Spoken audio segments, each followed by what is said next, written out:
Ya, presten atención porque acá en esta parte hay algunos conceptos importantes a tener en cuenta. Luego van a trabajar en simuladores y necesitan estos contenidos.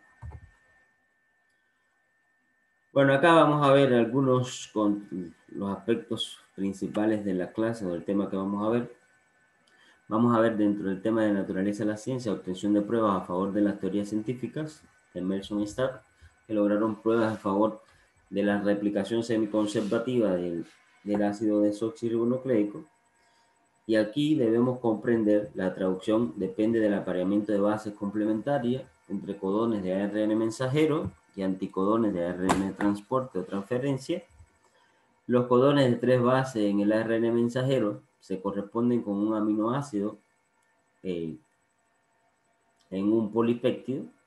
Ustedes conocen, tienen antecedentes en que cuando hablamos de un péptido, la secuencia de aminoácidos de los polipéptidos están determinadas por el ARN mensajero.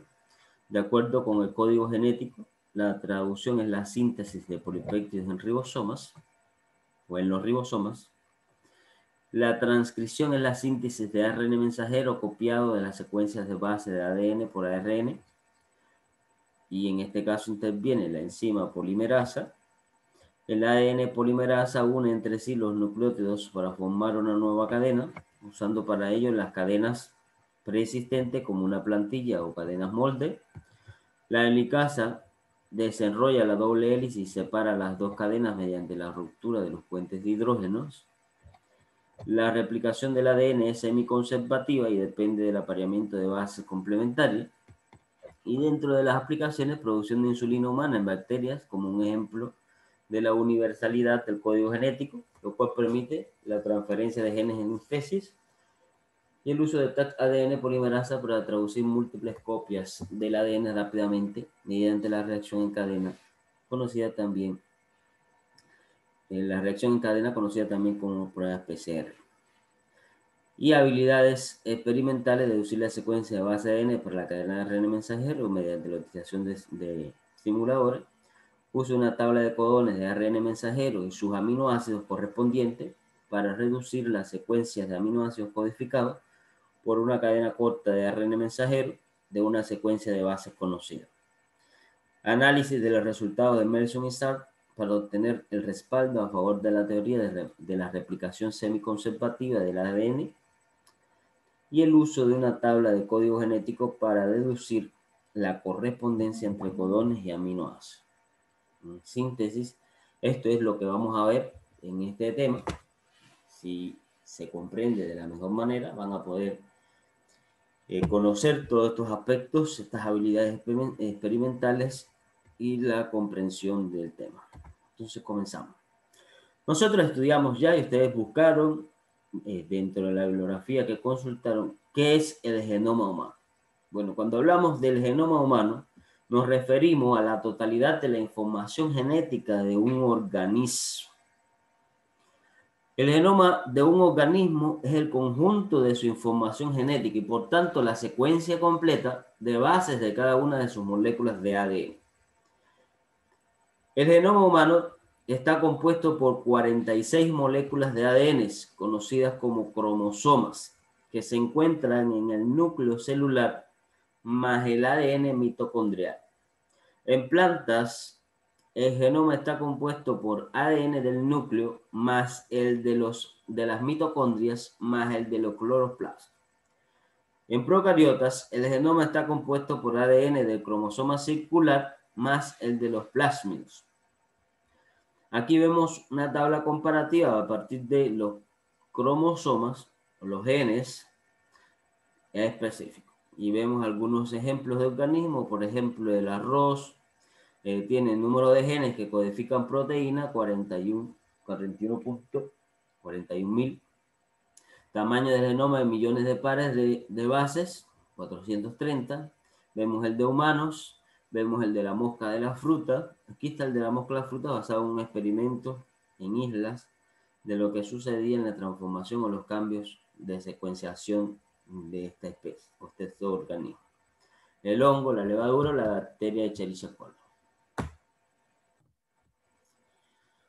Ahora, ¿en qué consiste el proyecto de genoma humano? Y ustedes consultaron en la bibliografía, por eso les mandé un tema para que más o menos tuvieran una idea de lo que íbamos a hablar en el día de hoy. El proyecto Genoma Humano comenzó en 1990 gracias a un consorcio público de varios países donde se encontraban, por supuesto, grandes potencias, Estados Unidos, Reino Unido, Francia, Alemania, Japón y China, con el objetivo de secuenciar el genoma y localizar, en otros términos, mapear los genes sobre cromosomas de una selección de individuos de la especie humana por completo en el plazo de 15 años. Aquí se ponen de manifiesto todos los aspectos éticos de la ciencia también, pero guarda relación con lo que veíamos en la clase anterior con el tema de la colaboración científica. En 1998, una empresa privada, Cellerat Genomics, se planteó el reto de acabar antes con el objetivo y poder plantear la secuencia de los genes humanos. No es hasta 2011 que se publicaron simultáneamente los resultados de ambos trabajos, unos de acceso público y otros con restricciones. Y aquí vuelvo y me retomo la clase anterior, lo que veíamos que habían investigaciones científicas que tenían que hacerse con carácter reservado y todo implicaba en el término desde qué punto era ético o antiético estas restricciones. La mayor parte de las secuencias de bases son las mismas en diferentes personas. Tenemos un uniformismo genético común, que también hay muchos poliformismos que contribuyen a la diversidad humana. Y aquí entran a jugar también un papel fundamental las principales enfermedades de corte genético. En el genoma humano solo el 3% de los genes codifican proteínas, bastante menos de lo que se pensaba. El resto del ADN se considera basura o no codificante. No se sabe bien su funcionamiento. Parecen que intervienen en la regulación de los genes codificantes. La mitad son secuencias altamente repetitivas o conocidas también como ADN satélite. Estoy hablando aquí de algunos términos que luego les van a servir. Se han identificado 5.000 genes asociados a enfermedades. Simultáneamente se ha descifrado el código de muchas otras especies. O sea, en este caso, el proyecto Genoma Humano ha contribuido a descifrar algunos códigos que se desconocían en la época.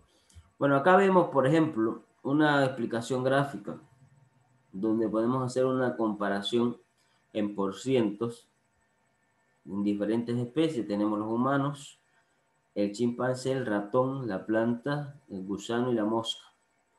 Vemos, por ejemplo, que el ADN en el genoma humano es 200 veces menor que el de la ameba. El ADN humano es al menos en un 98% idéntico al de los chimpancés, por eso la relación que guarda es muy parecido. Por eso es que se utilizan estas especies para experimentos científicos por la similitud entre el humano y el chimpancé. Luego viene el ratón, no por gusto es otra de las especies que se utiliza en términos de laboratorio para descubrir o buscar aspectos relacionados con descubrimientos de vacunas relacionadas. Ahí le siguen las plantas, gusano y la mosca. Pero bueno, más o menos, estas son las características y el parecido, que bueno, el porciento es bastante significativo en relación con nosotros. Aquí vemos un resumen de los resultados de la secuenciación del genoma humano completo. Y vemos estos resultados. Primer resultado, conocimiento del número y localización de los genes humanos. Aquí se pone en manifiesto, ya de forma resumida, que el genoma humano contiene alrededor de 30.000 genes, aunque hay algunas bibliografías que abarcan que puede estar entre 27.000, puede estar entre 32.000 hasta 34.000, ¿ya? Puede variar esos datos. Es un pronóstico, una variación, pero bueno, más o menos un promedio se acerca a los 30.000. Es menos que lo esperado, así que deben haber relaciones más complejas en los genes. El conocimiento de los loci de los genes permite centrar el objetivo de las investigaciones y diagnóstico, así como de las terapias, lo que hablaba anteriormente. Descubrimiento de las proteínas y sus funciones. Conocemos más proteínas y sus funciones, así como las secuencias de bases que los codifican. Además, podemos utilizar transgénicos para mover genes beneficiosos de una especie a otra o para utilizarlos como objetivos de investigación y de medicina, incluso diseñando nuevas proteínas. Esto le ha permitido en el campo de la biotecnología desarrollar no solamente aspectos de cortes de enfermedades en el tema de la salud, sino también para mejorar el rendimiento, la calidad, la variedad de productos, principalmente de la agricultura, que es donde un poco más se ha centrado el tema de los descubrimientos en este campo. Relaciones evolutivas. Las especies evolutivamente próximas comparten muchas secuencias de bases, sus genomas. Los más lejanas comparten menos. La secuenciación de los genomas permite disponer de más pruebas fiables de la evolución y podemos clasificar las especies de forma más apropiada. Aquí, esto es un aporte importante a la cladística para ver la relación, para ver la transformación y para ver cómo el ser humano en el tema evolutivo ha ido cambiando y se ha ido transformando, se ha ido adaptando a sus medios y a sus condiciones. Es lo mismo que sucede ahorita con el tema del coronavirus. La especie humana o el ser humano ha tenido que replantearse y muchos han fallecido, pero otros, me cuento en ese grupo, hemos tenido la posibilidad de sobrevivir a un virus mortal, altamente mortal y peligroso. Entonces, ¿de qué depende eso también? Depende de la adaptabilidad, depende también de la evolución, que el organismo adopta características que tratan de mantener la especie por los años. O sea, eso también forma parte de la adaptabilidad y de condiciones que crea el organismo para tratar de combatir y mantener la especie viva. Ahora, ¿cuáles son las implicaciones éticas que trae consigo el proyecto de genoma humano? Y muy bien lo que ustedes reflejaron en sus trabajos a modo de resumen. Bueno, el proyecto de genoma humano plantea importantes cuestiones éticas. La primera, ¿es ético que se tomara muestras de ADN de diferentes grupos étnicos y secuenciarlas sin su consentimiento y su permiso? ¿Qué creen ustedes al respecto?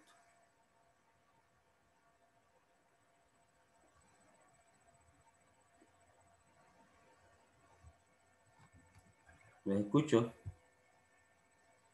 Según lo que yo leí, eso no es ético, puesto que estas investigaciones no pueden asegurar que a lo largo de tu vida, si por ejemplo presentas algún tipo de enfermedad como el Alzheimer o Parkinson, y esta se va a desarrollar ya a partir de los 50, 60, entonces no puedes asegurar que una empresa de seguro o una empresa en la que tú vas a trabajar te vaya a contratar por tener alguna de estas enfermedades. Entonces, puede ser parte de una discriminación que vayamos haciendo genéticamente para que no se corra con ese riesgo de pagar por esas enfermedades. Entonces, no fue nada ético coger ¿cómo se llama? Varias muestras de ADN de diferentes grupos sin su consentimiento, porque para realizar cualquier investigación tenemos que saber que tenemos que realizar un sentimiento informado. Listo. ¿Alguien más?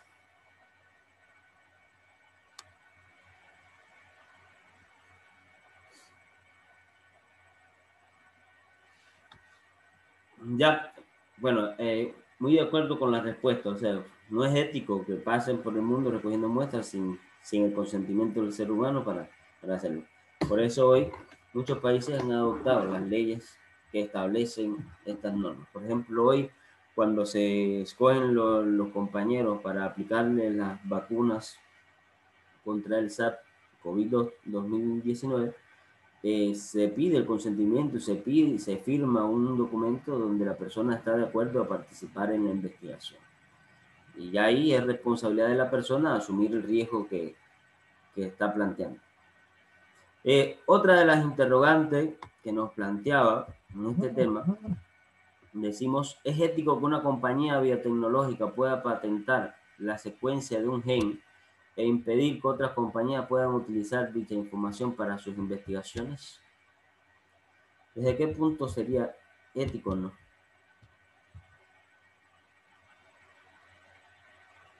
¿Qué creen que entienden ustedes por esto?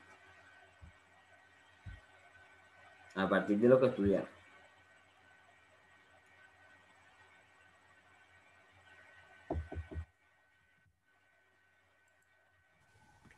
Primero, buenas. Bueno, Decía que era una como contravención en sí el monetizar el código genético. Y venía siendo un problema ético del proyecto del genoma humano. Pero desde mi punto de vista no vendría siendo ético patentar ni monetizar lo que es el código genético, porque es un descubrimiento, creo que debería ser a apreciación del mundo gratuita. claro, ¿alguien más?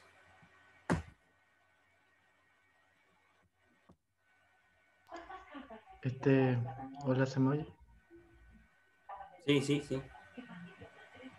Eh, Obviamente no sería ético porque al realizar dicha acción privarían a otras compañías de realizar investigaciones que a la larga podrían ser beneficiosas. Y pues eso.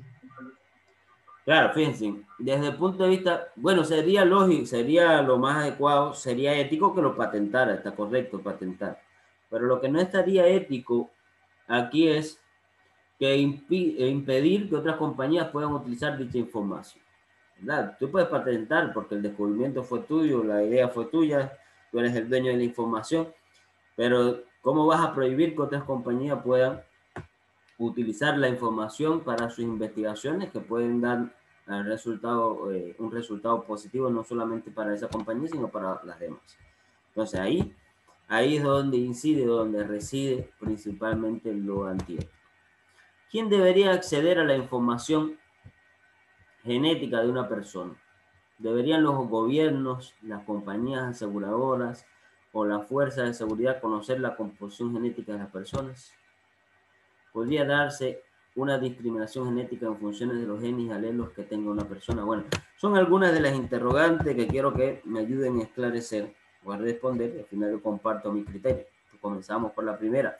¿Quién debería acceder a la información genética de una persona? Bueno, en mi punto de vista, yo creo que los que deberían acceder a la información son las personas autorizadas por la persona que se está realizando la prueba, así como los que están ayudando a investigar este tipo de información. No todos pueden tener acceso a esa información porque puede haber en un futuro una discriminación o algo por el estilo. Bueno, ese es mi punto de vista. Correcto, Yulitza. ¿Alguien más?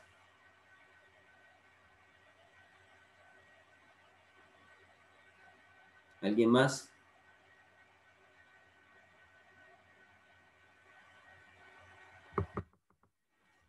Vamos, vamos, vamos. Que la clase no puede ser de aquí para allá solamente, de allá para acá también. Y para eso los mandé a estudiar con anterioridad el tema, para que puedan compartir sus criterios. Los escucho. Bueno, el código genético en sí, o la información genética de una persona, debería ser algo personal, o más puedo decir la privada. ¿Por qué motivo? Porque al momento de que lo sepa, por decirlo así, agentes externos, por decirlo así, lo que viene siendo ejemplo las casas de seguro, em, ahora viene siendo un problema, porque por ejemplo una casa de seguro no va a querer asegurar a una persona con la cual tenga problemas en su código genético que le va a traer enfermedades, la cual le va a causar problemas económicos directamente a la empresa. Entonces, por ahí va a venir se puede decir, un racismo genético, se puede decir, o una discriminación genética, que es a la cual no se quiere llegar. Claro, ¿alguien más?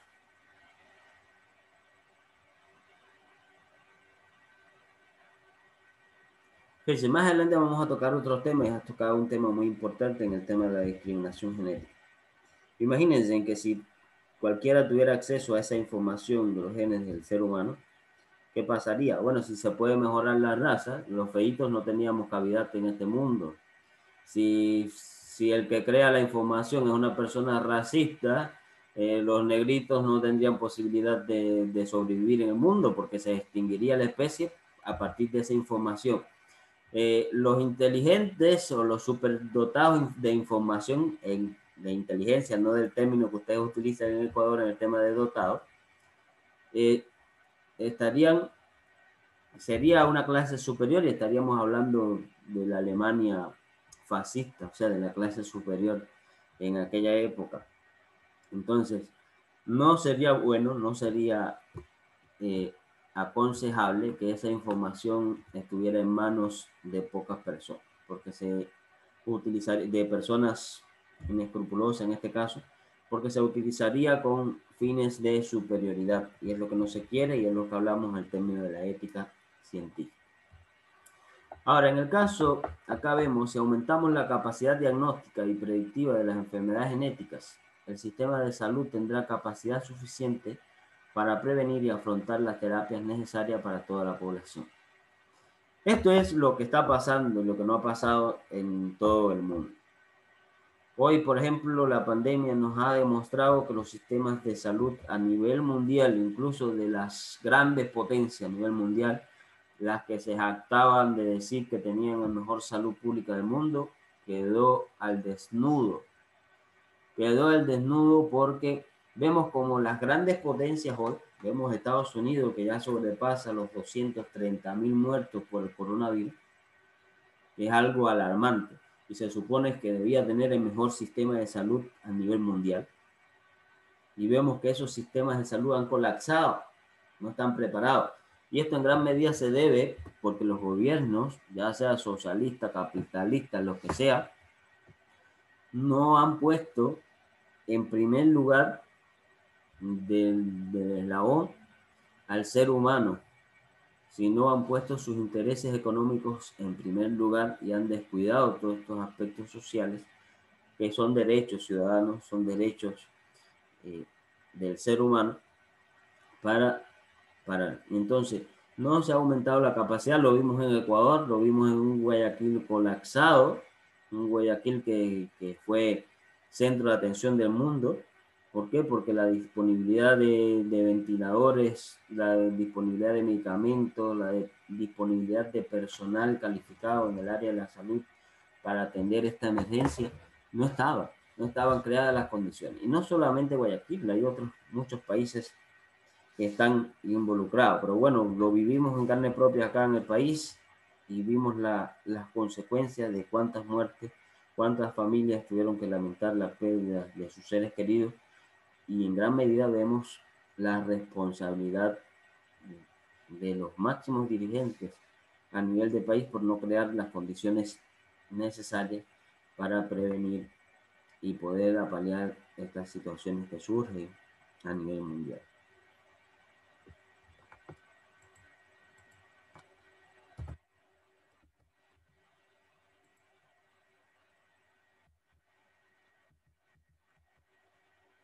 Ahora, dentro de las técnicas utilizadas para la secuenciación del genoma humano, vamos a ver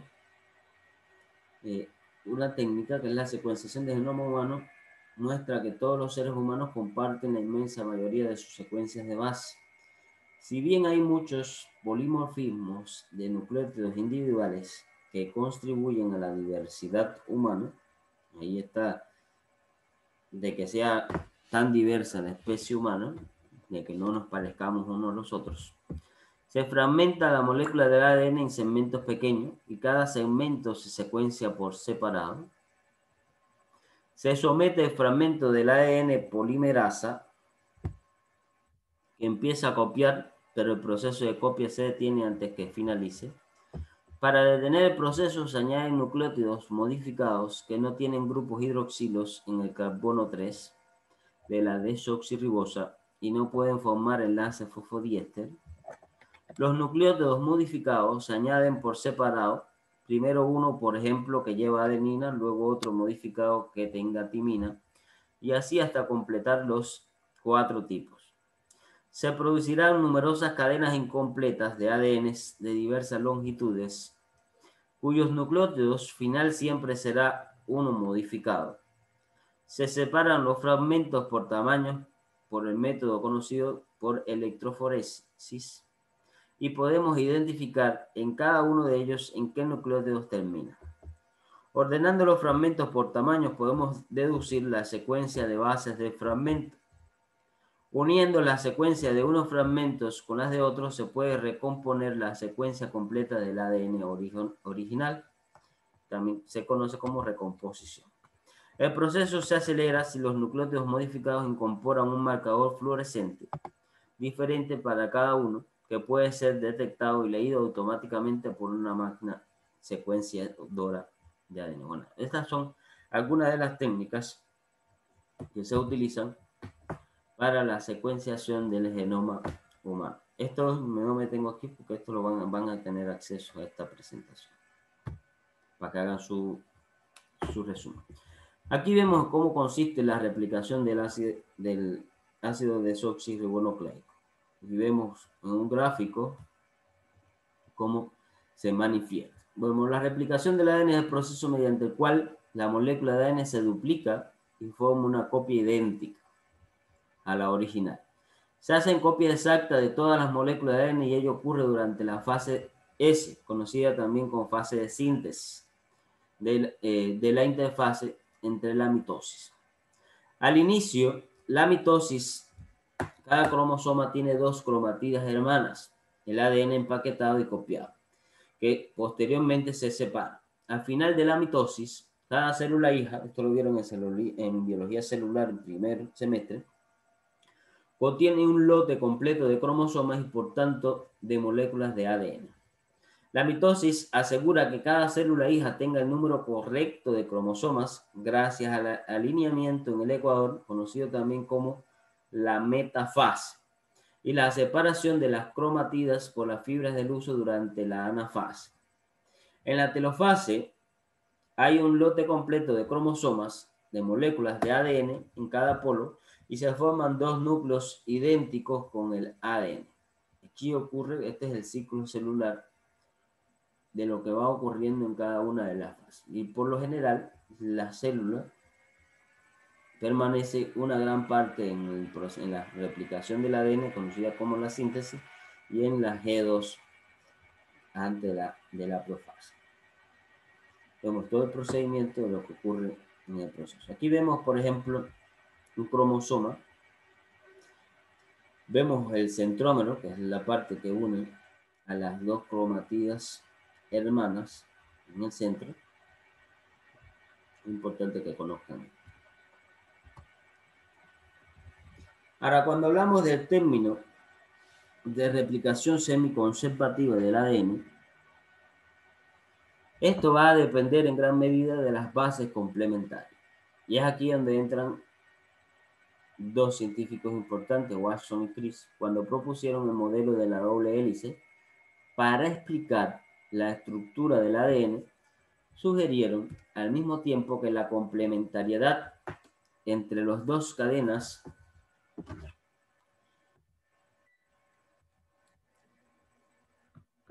podría explicar también el mecanismo de la replicación del ADN. Según este modelo, la replicación es de tipo semiconservativo, es decir, las cadenas se separan y cada una sirve de molde para que sintetice una nueva cadena complementaria. Una hélice original con 2 cadenas debe generar 2 hélices hijas, 4 cadenas. Las 2 hélices hijas se separan en el transcurso de la división celular, que es lo que observamos acá. Vemos, por ejemplo, el desempaquetamiento y desenrollado de la estructura original del ADN. Vemos la replicación, que se separan en 2 grupos, una cadena molde, que es esta que está en los exteriores, y una nueva cadena que va surgiendo, y las nuevas cadenas ya que se separan, la cadena original, la cadena nueva y la cadena original. Vemos lo que ocurre en este proceso. Ahora, en la obtención de pruebas a favor de esta teoría o de la replicación semiconservativa, vemos que Melson y Stark lograron pruebas a favor de la replicación semiconservativa del ADN. Existen tres posibles modelos de la replicación. El primer modelo es la replicación conservativa, la replicación dispersiva y la replicación semiconservativa, que es la que estábamos hablando anteriormente. En el primer caso vemos como el ADN original mantiene la primera replicación, vemos lo que sucede en esta estructura. En la conservativa se conserva el original y surgen dos nuevas. En la dispersiva vemos cómo se entrelazan entre las dos. Y en la semiconservativa vemos la cadena original y una cadena en la molde y la cadena nueva que surge en esa estructura. En el segunda replicación ocurre algo parecido en los tres tipos o posibles modelos de la replicación del ADN.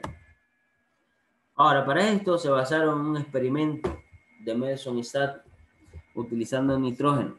En este caso, el nitrógeno es un bioelemento necesario en la estructura del ADN. Recordemos que las bases nitrogenadas en su composición química tienen el elemento nitrógeno.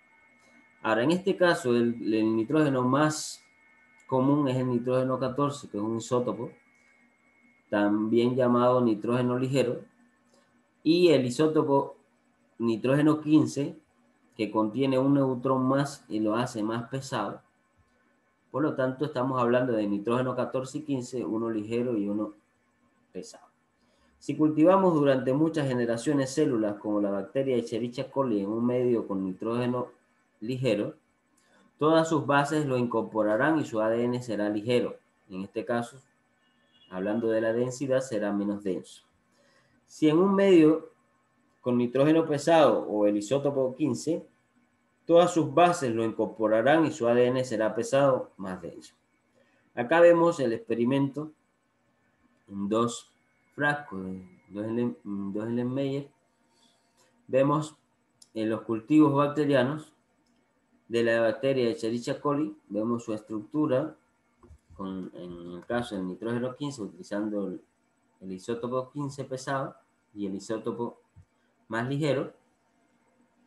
Existen técnicas de laboratorio como la ultracentrifugación en cloruro de cesio que permite separar y diferenciar las moléculas de ADN por su densidad.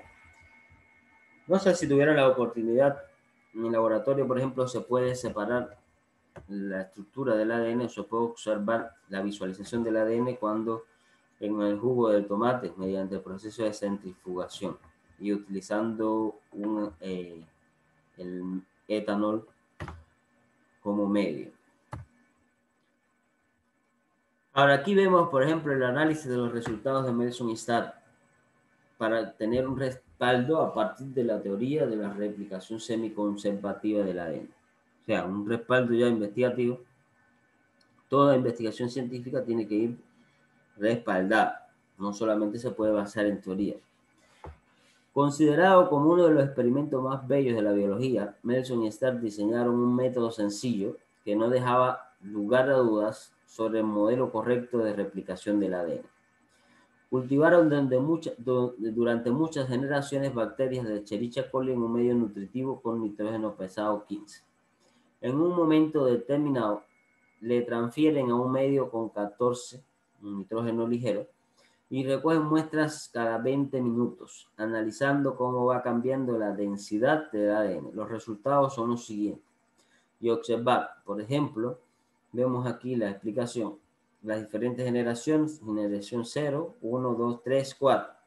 Y vemos cómo fue cambiando en los porcientos la ligereza y la pesadez de esa estructura o de los fragmentos en este experimento. Ahora, ¿qué modelo de replicación apoyaría cada uno de estos posibles resultados tras dos generaciones? Aquí vemos, por ejemplo, la generación semiconservativa, modelo de replicación del ADN pesado. Vemos la replicación conservativa, el modelo de replicación, y vemos la replicación dispersiva. Y vemos cómo cada uno de ellos va teniendo sus características o apoyado en esa estructura o lo que sucede en cada una de las generaciones en estos dibujos de la replicación de los 3 tipos de replicación. Acá hay algunos enlaces que pueden visitar. Ahora vamos a otra parte del tema. Yo creo que en este se me acaba el tiempo. Vemos la helicasa, que es una enzima, que es la responsable de desenrollar la doble hélice del ADN. La separa en 2 cadenas mediante la ruptura de los puentes de hidrógeno. Cuando hablábamos en la clase anterior de las partes que conformaban la estructura del ADN, hablábamos de los nucleótidos, ¿verdad? Cuando hablábamos de un nucleótido, hablábamos que estaba compuesto por un azúcar fosfato, por el fosfato y por una base nitrogenada. Y hablábamos que las bases nitrogenadas iban a ser complementarias, se iban a unir por enlaces por puentes de hidrógeno. Bueno, la enzima helicasa es la responsable de separar o desenrollar esta estructura del ADN. Es algo parecido a lo que funciona con un zipper, no sé cómo lo llaman acá en Ecuador, que va abriendo esas 2 hebras. Este proceso lo realiza la enzima helicasa y requiere ATP o adenosín trifosfato. Necesita energía para que se produzca esta separación. La helicasa está formada por 6 subunidades que forman un anillo que se acopla y se desliza a lo largo de la molécula del ADN, rompiendo los puentes de hidrógeno entre las bases y haciendo que el ADN pierda su forma de doble hélice. Y aquí vemos las bases expuestas, vemos la cadena original y la cadena original por cada uno de los extremos, y las bases expuestas, lo que permite que se desenrolle esa estructura. Al avanzar, la helicasa rompe los puentes de hidrógeno y las hebras de ADN se separan. Esta especie funciona como una especie de cremallera que avanza y se denomina horquilla de replicación. Cuando hablamos del término horquilla de replicación, hablamos como que se forma una burbuja dentro de esa estructura del ADN. Vamos a ver más adelante. Ahora, vimos acá la enzima helicasa. Ahora vamos a ver qué sucede con el ADN polimerasa. El ADN polimerasa, al contrario, une entre sí los nucleótidos para formar una nueva cadena, usando para ello la cadena preexistente como una plantilla o cadena molde, que se conoce también. En este proceso, en la horquilla de replicación, que es como especie de una burbuja, como lo vieron, no sé, en el simulador, los nucleótidos libres son recogidos por el ADN polimerasa y enlazados covalente a la nueva cadena por el emparejamiento de bases complementarias. Frente a un nucleótido con adenina, coloca uno con timina. Recuerden que son bases complementarias. Frente a un nucleótido con citosina, coloca uno con guanina y viceversa. A continuación se forma un enlace fosfodiéster entre los fosfatos 5 del nuevo nucleótido con el carbono 3 de la desoxirribosa del nucleótido anterior. Esto es lo que sucede y se va formando y va saliendo del proceso de replicación. Ahora, el emparejamiento de las bases complementarias asegura copias idénticas del ADN. Las cadenas paralelas actúan como moldes para las nuevas cadenas que complementan la estructura. Y aquí hay algo importante que les decía anteriormente. La adenina siempre se empareja o solo se empareja con la timina. Y la citosina se empareja con la guanina o viceversa. Guanina con citosina o timina con adenina. Ese es el emparejamiento. Recordemos que son bases complementarias. Esto asegura que las nuevas moléculas de ADN sean idénticas a la original, sin errores, de forma que la secuencia de los nucleótidos se conserva en la estructura. Es importante ya que la secuencia de base del ácido desoxirribonucleico contiene la información genética del organismo.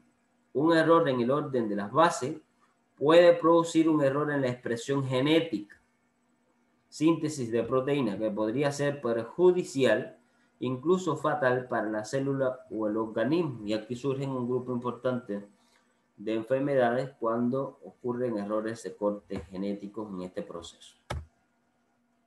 Ahora, la velocidad de la replicación. La replicación del ADN puede durar unas pocas horas y en consecuencia limita la duración del ciclo celular.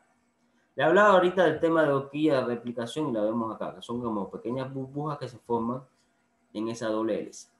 Las bacterias pueden replicarlo rápidamente porque contienen una pequeña cantidad de ADN circular.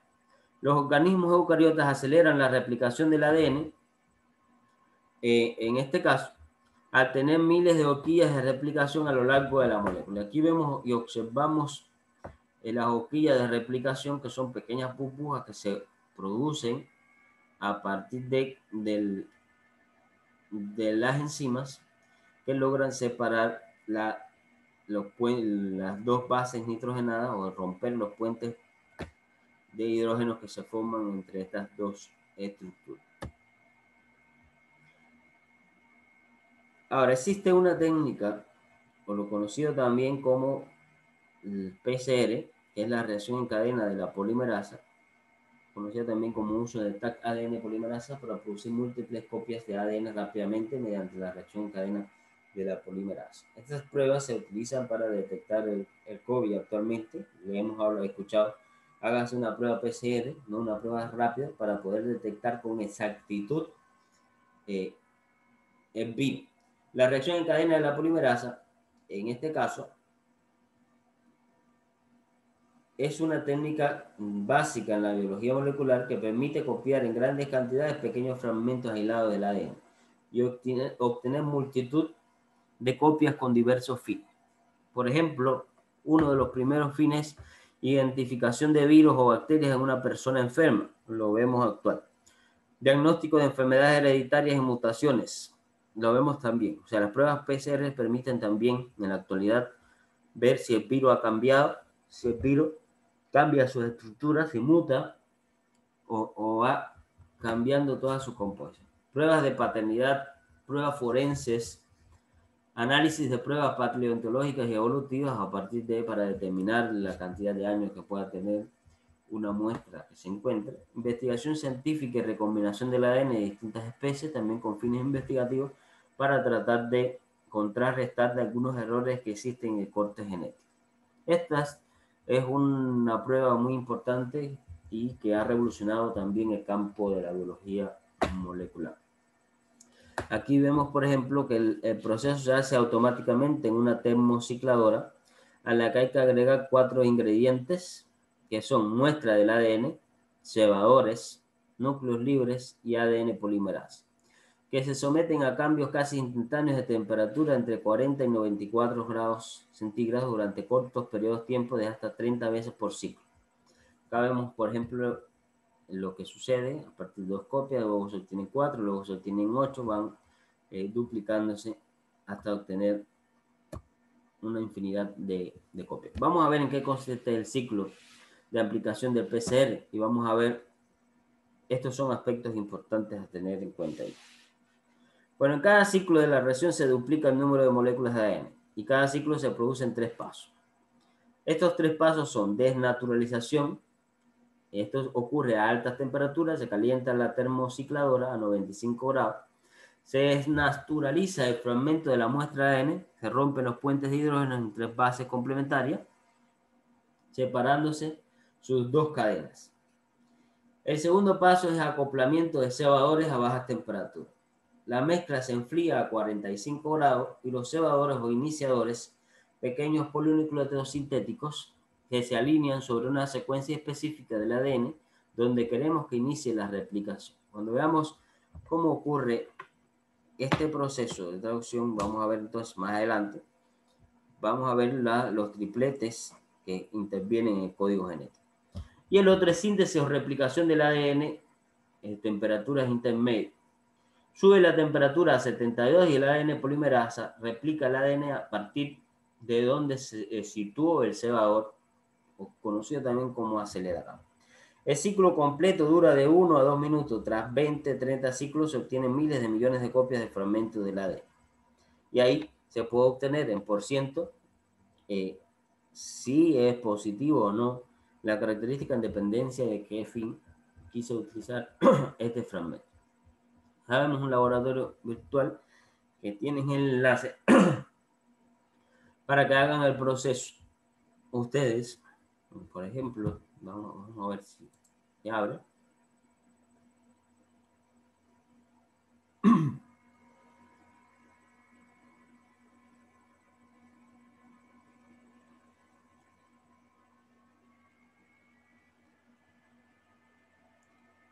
Se observa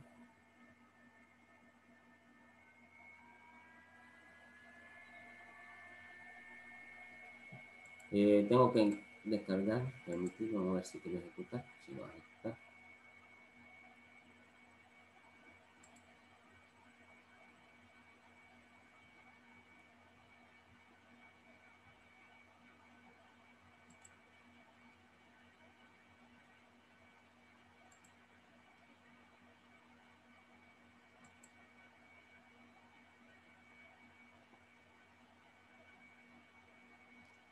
Se observan, ¿sí están observando? Sí. Sí.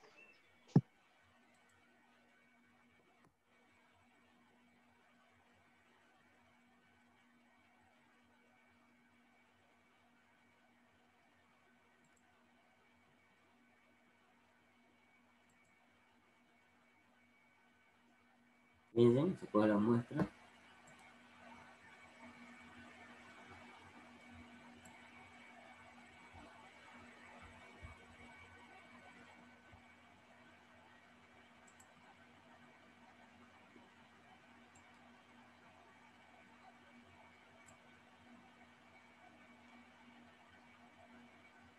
¿Cómo se llama este equipo que estoy utilizando? Pues una pregunta, ¿está presentando algo? Porque no nos muestra nada, solo veo una imagen estática. Los demás no ven. No, no se ve, Solo solo se se ve la ve, imagen. solo se ve la imagen, pero no se mueve nada, o sea, no pasa nada.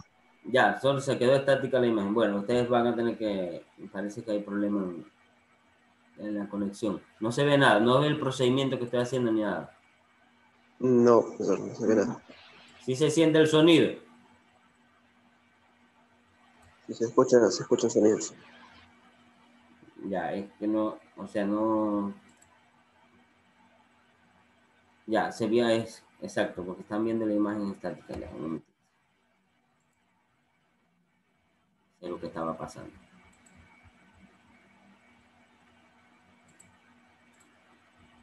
Y ahora sí ven.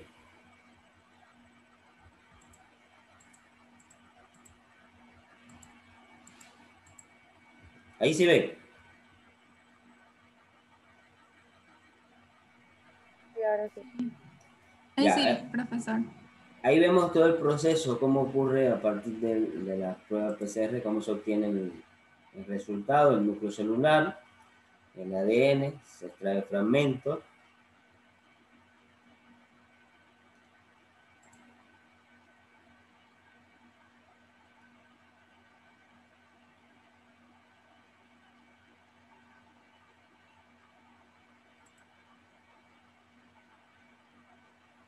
Nos sometemos a la prueba PCR y tomamos la muestra.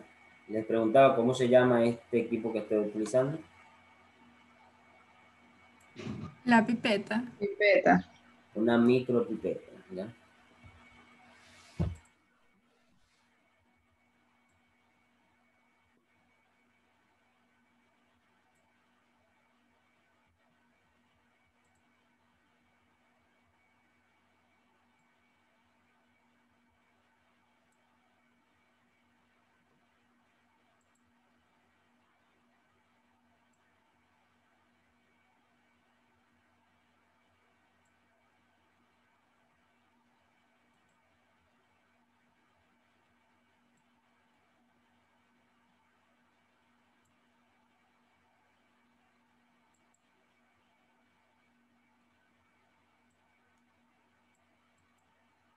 Bien, ¿sí? No hago el procedimiento bien, no me da paso.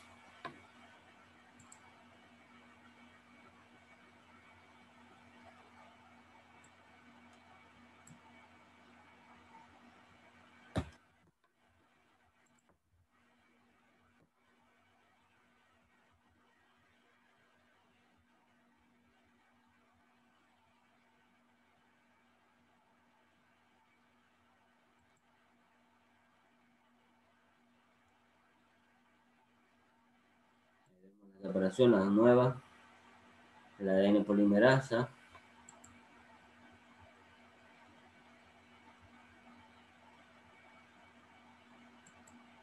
ciclo completo, vuelve, se va duplicando.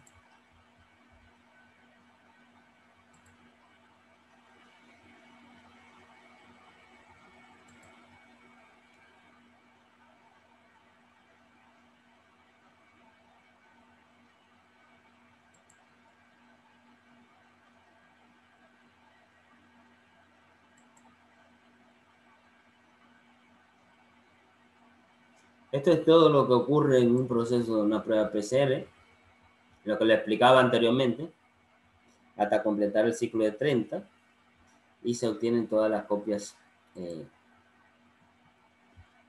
del ADN.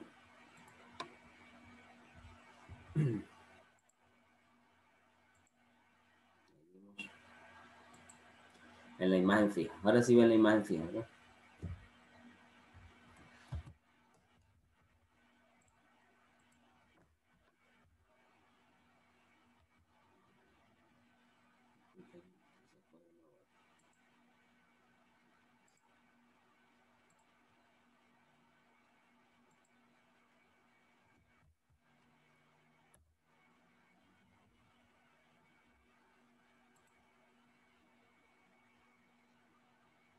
Ya, me quedo hasta ahí porque ahora viene el proceso de síntesis de proteína, lo voy a dejar para la próxima clase. No quiero mezclarlo porque es un poquito más complicado. Bueno, hasta aquí el tema de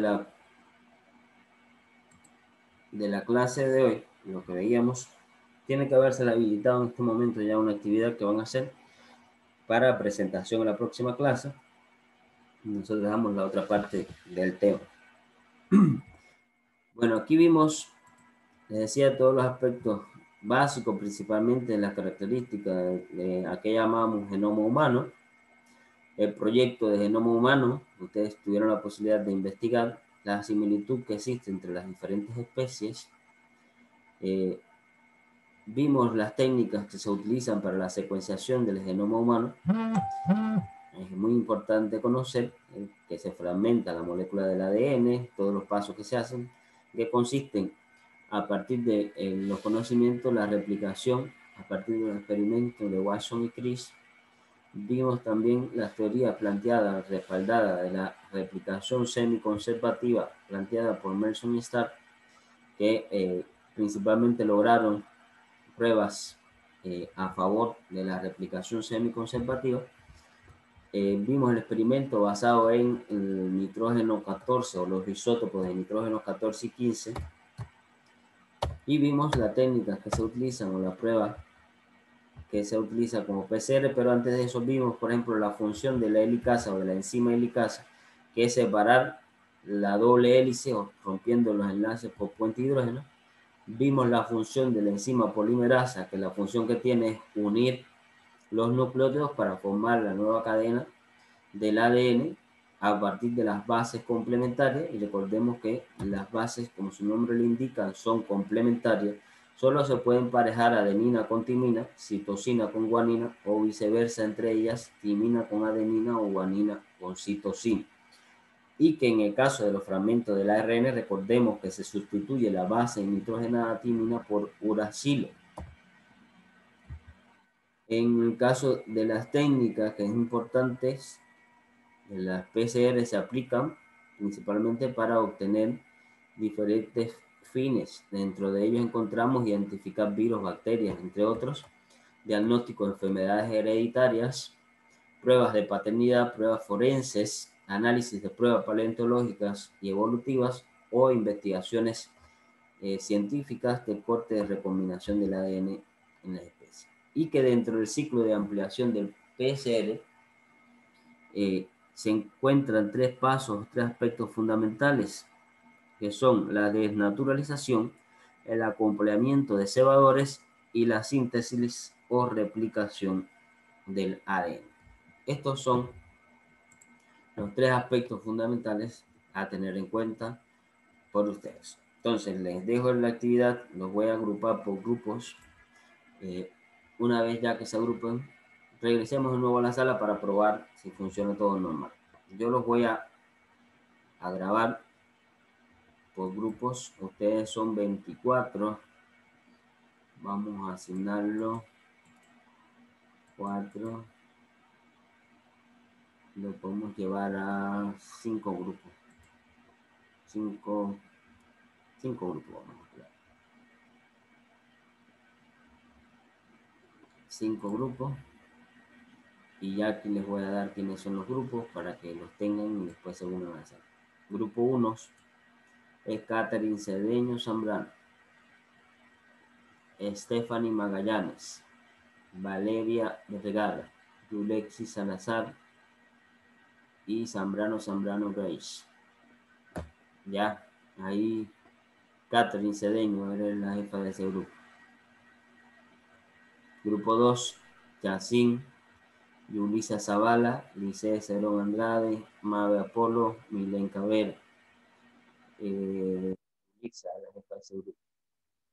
Grupo 3, Anthony Reyes, Araceli Boda, Kimberly Zambrano, Patricia Zorrilla, Jennifer Zambrano, Kimberly, la jefa de ese grupo. Grupo 3.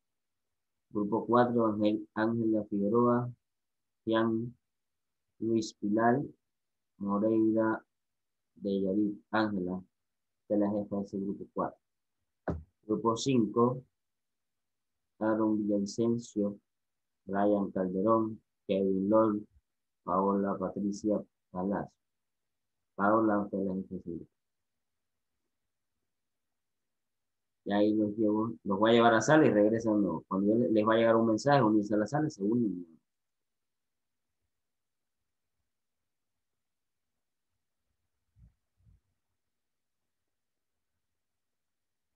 ¿Les llegó?